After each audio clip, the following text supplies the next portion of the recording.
Nous rendons gloire à notre Dieu et à notre Seigneur Jésus-Christ, c'est lui qui est la tête de l'Église. Ce matin, nous avons vraiment vécu la présence de Dieu et le peuple était fortement consolé avec la parole de Dieu. Toujours dans le thème qui parle sur un pas nouveau pour un avenir glorieux, nous avons parlé, prêché aujourd'hui sur affronter les combats de ton avenir. Alors nous avons développé 1 Samuel chapitre 17 à partir du 25e verset pour dire que là où quand David est venu sur les champs de bataille, il a trouvé les soldats et ses frères qui connaissaient ce qu'on avait promis à celui qui devait affronter Goliath. Malgré il connaissait cela, mais il ne s'était pas engagé à affronter Goliath pour trouver la richesse et devenir gendre du roi. Mais au-delà de la connaissance, David a pris les risques d'affronter Goliath. Et nous avons dit au peuple de Dieu, le plus grand problème dans nos églises, les gens connaissent la parole, mais ils ne veulent pas expérimenter ce qu'ils connaissent. Alors pour affronter les combats pour ton avenir, il faut expérimenter ce que tu connais de Dieu. Et nous avons touché aussi que David s'est intéressé. Il a demandé, qu'est-ce qu'on fera à celui qui va terrasser Goliath? Même toi aussi, dans la vie, au-delà de tout ce que tu connais, ajoute à ta connaissance l'obéissance à la parole et tu vas vivre un avenir glorieux. Et deuxième point, il faut s'intéresser. Le monde maintenant est en train de vivre une maladie qui est en train d'enroger le monde. C'est quelle maladie? L'indifférence. Si David était indifférent sur les champs de bataille, il pouvait marcher outre l'opportunité de Dieu. Mais dans la vie, pour un avenir glorieux, il faut savoir saisir les opportunités de Dieu. Et pour saisir les opportunités de Dieu, il faut s'intéresser à la chose. C'est lui qui s'intéresse à la chose va s'intéresser à lui. C'est pourquoi il s'est intéressé. On lui a dit, c'est lui qui va écrouler Goliath. On va lui donner des grandes richesses. Il va prendre la fille du roi et sa famille sera exemptée en Israël de l'impôt. Et comme David a trouvé que dans ces combats, il y a mon avenir, David a fait le troisième pas, il a risqué.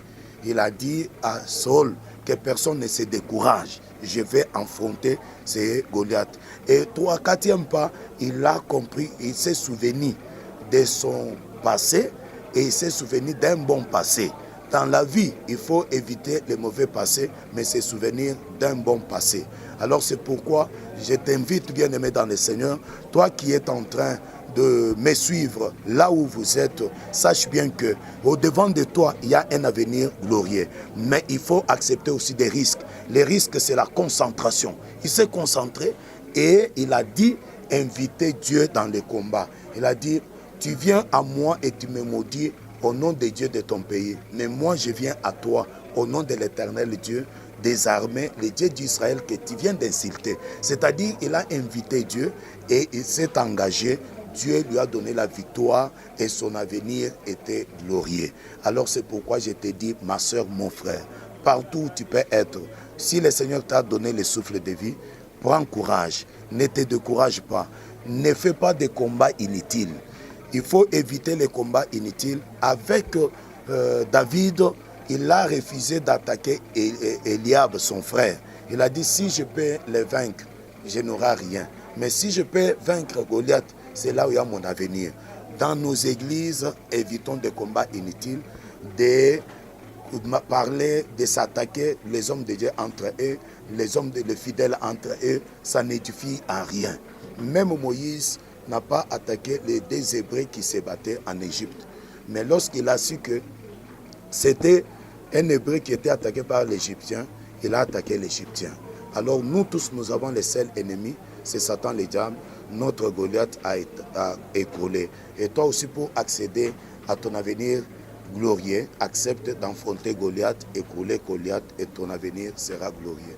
Je pense que le peuple de Dieu soit béni par cette exhortation. Aussi longtemps que tu vis, il y a encore à espérer. Dieu peut faire encore avec toi. Prends seulement le courage d'affronter les obstacles. Quand bien même Ghana était une promesse faite à Abraham, Mais avant que Josué y entre, on lui a dit, tu dois combattre et conquérir.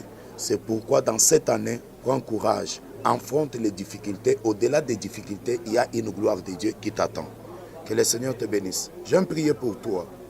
Au-delà de tout ce que tu traverses, tu peux être à l'hôpital, tu es découragé par les événements de la société, du gouvernement, du pays là où tu te trouves, mais laisse-moi. Tu peux vivre la main invisible de Dieu, il peut te relever.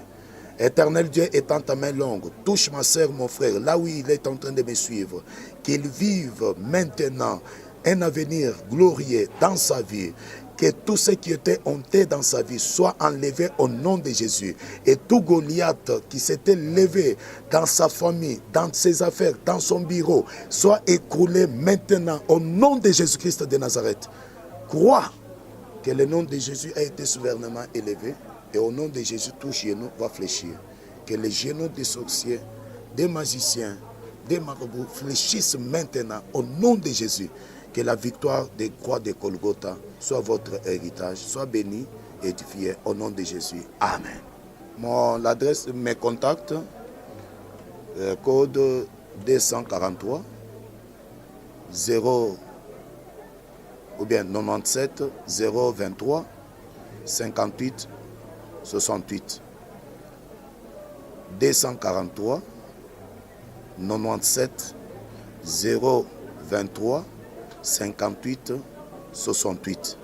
L'adresse de l'église, nous sommes dans la République démocratique du Congo, dans la ville de Kinshasa, ville-province de Kinshasa, dans la commune de Kinshasa, avenue Kongolo numéro 64. Avenue Kongolo numéro 64, dans la commune de Kinshasa. Ceux qui connaissent la République démocratique du Congo, partout où vous pouvez être, prenez l'avenue Zando Bokassa, croisement Bokassa Kongolo, vous entrez dans la commune de Kinshasa, croisement de l'école Kongolo, une nouvelle église qu'on est en train de construire, c'est ça là où l'église se trouve. Que le Seigneur vous bénisse. Chaque mercredi, nous avons culte que nous appelons Etoko. Vous pouvez venir, il y a des témoignages que vous allez suivre dans ces cultes-là. Que le Seigneur vous bénisse. Oui, le programme, nous avons des cultes spéciaux chaque mercredi à partir de 8h jusqu'à 13h. Ça, c'est pour les guerriers. Et chaque mardi et jeudi, nous avons des cultes d'édification. Et cette semaine, nous aurons des orateurs, visiteurs qui vont encore nous parler sur l'avenir glorieux. Et nous commençons l'année. Tu dois savoir ce que tu peux faire avec le Seigneur au courant de cette année. Alors venez, que le Seigneur vous bénisse. Et chaque dimanche, de 6h30 à 10h30. Merci.